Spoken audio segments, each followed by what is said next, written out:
Time now for Better Money Boston. Joel Johnson is managing partner at Johnson Brunetti. Joel, when it comes to required minimum distributions, many people get confused, and we saw some changes in the law regarding RMDs last year. Let's start out at the beginning. What is a required minimum distribution? Well, it's simply a distribution you must take out of any accounts that you've put money into tax deferred or pre-tax. So 401k, 403b, any of those types of accounts where you haven't paid taxes on the money when it goes in there, those accounts build up, and they build up without paying taxes. But when we take the money out and when we're forced to take the money out by the government, we've got to pay taxes on that money. Okay, Joel, what types of retirement accounts require an RMD?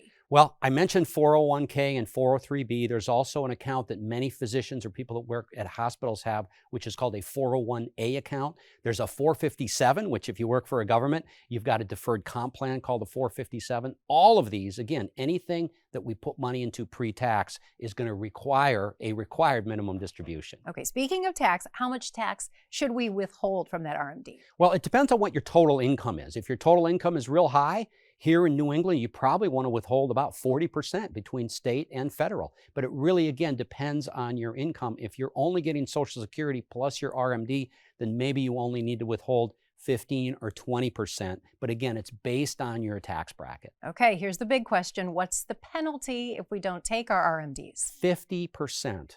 It's 50%. So if I don't take a $10,000 RMD that I was supposed to, next year when they catch it or when I catch it, I've got to take out that $10,000. I've got to pay a $5,000 penalty. So this is a mistake you do not want to make.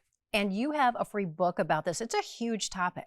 Yeah, it's a big topic. I wrote this book. This is my newest book, and it's the Guide to Maximizing Your Retirement Income, where we talk about RMDs. We talk about how to complement Social Security. It's 6 building blocks that our viewers need to know so that they can have a quality retirement. And I know you put a lot of thought into this book because it impacts so many people, this topic, and income is huge in retirement. Yeah, the bottom line is people need to know that they're not going to run out of income before they pass away. And if they have extra, great. What should they do with that money? All right, you can get Joel's free book by going to bettermoneyboston.com, and that's Better Money Boston.